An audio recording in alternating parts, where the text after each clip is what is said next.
Bienvenue dans cette nouvelle vidéo. Je suis l'ingénieur Évariste Owandja et aujourd'hui nous allons voir les cotations sur Revit.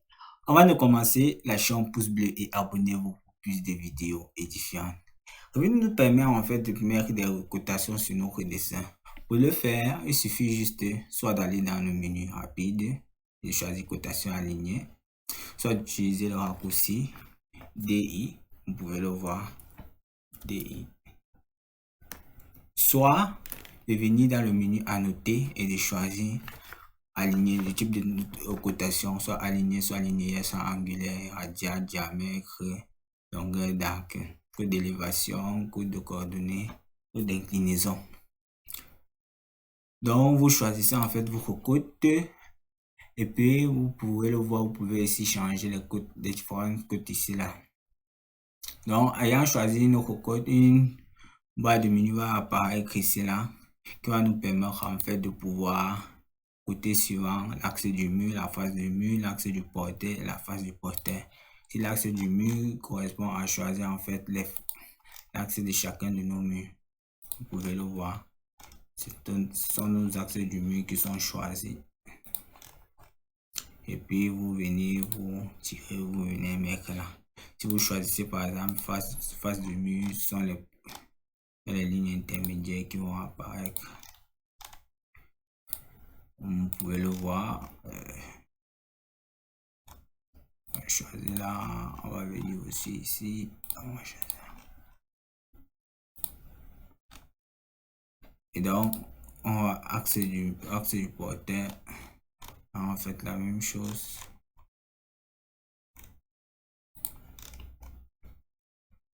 La même chose que face du mur et face du porteur. Là où vous avez, on peut choisir entre la face interne ou externe en fait de notre mur et même l'axe. Ici on va laisser dans face du porteur. Ici dans notre barre de menu qui apparaît, on peut choisir en fait des références, soit faire de manière individuelle, soit utiliser en fait les murs entiers. De manière individuelle, ça veut dire que c'est vous-même qui choisissez en fait vos différents axes, comme on peut le voir comme ici là. Et donc on va choisir mur entier. Donc à travers, on va d'abord quitter à travers la fonction mur entier. Revit nous permet en fait d'automatiser tout ceci. Vous allez choisir mur entier, vous verrez que le bouton option s'est activé. Vous venez dans option, vous pouvez voir, nous avons 3 paramètres: ouverture, intersection des murs et quadrillage intercepté. On va voir au fur et à mesure que la vidéo avance l'utilisation de ces 3 paramètres. Pour l'instant, on ne va utiliser aucun de ces 3 paramètres. On a choisi mur entier, on a choisi face du porteur, on a choisi code aligné. Et donc on commence notre code. Quand vous choisissez mur entier, choisissez en fait, vous voyez le mur se met en surbrillance et vous pouvez le choisir. Comme vous pouvez le voir, tout notre mur a été choisi pour la cotation. Donc on le fait comme ça. Vous pouvez ici venir le faire ici si vous voulez la cotation de celui-ci. Vous venez, vous mettez là. Vous voulez la cotation de celui-ci. Vous mettez là.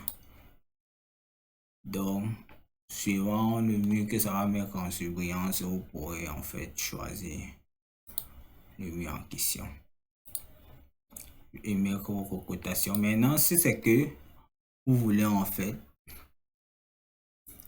faire des cotations en considérant en fait des intersections des murs, vous pouvez choisir, vous cochez l'option intersection des murs, cliquez sur OK.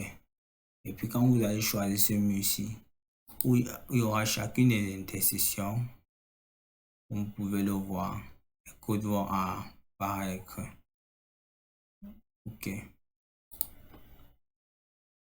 Donc, l'ayant dit, Revit nous permet aussi de pouvoir faire des codes par rapport au quadrillage Quadrillage, c'est quoi? Vous partez dans architecture, quand vous avez mis, vous venez dans référence, quand vous avez mis en fait vos différents quadrillages.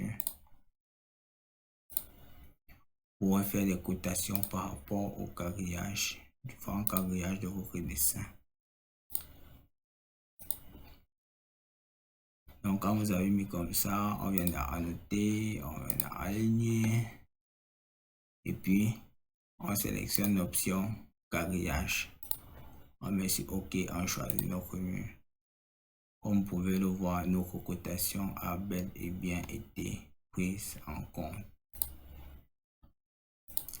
Donc, et par rapport au quadrillage, si par exemple, on veut faire une cotation et que le quadrillage s'il ne fait pas, je vais déverrouiller, et que le quadrillage, je veux que le quadrillage s'il ne fait pas forcément, je vais déverrouiller.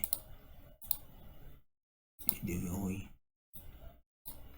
Que le quadrillage s'il ne fait pas forcément partie de notre cotation. Je vais venir, je vais choisir notre mur. Comme vous pouvez le voir, Revit ne considère pas ce quadrillage ici parce que ça ne fait pas partie en fait. Ça ne découpe pas en fait notre mur. Si par exemple ça découpait notre mur ici, comme vous pouvez le voir, Revit devait en fait prendre en compte. Donc, ayant dit, il y a notre troisième option qui est en fait de activer les ouvertures.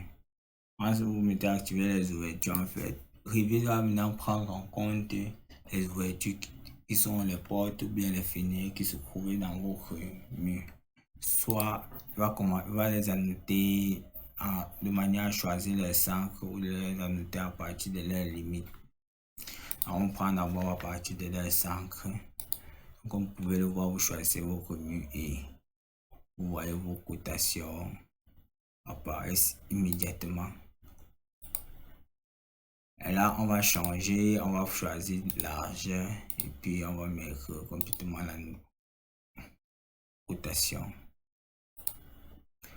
Comme vous pouvez le voir, évite à considérer à la fois notre mur, à la fois les limites de nos différentes ouvertures, à la fois notre mur, à la fois les limites de nos différentes ouvertures. Bon, pour pouvoir en fait déplacer une cotation aussi, vous n'aurez qu'à choisir la cote et puis vous appuyez sur les flèches directionnelles. Vous pouvez verrouiller en fait. Verrouiller, c'est que vous ne pouvez pas en fait modifier ça. Vous ne pouvez pas modifier. Ok. Arrivé à la fin de cette vidéo, il était question pour nous de pouvoir annoter sur Revit. En somme, Revit nous donne l'opportunité de annoter en fait nos différents murs à travers de manière manuelle, de manière automatique en choisissant le mur et en choisissant certains paramètres comme annoter à partir du quadrillage, annoter à partir des ouvertures, annoter considérant les ouvertures, soit par leur sens, soit par leur limite, et annoter à partir en considérant aussi les intersections des murs.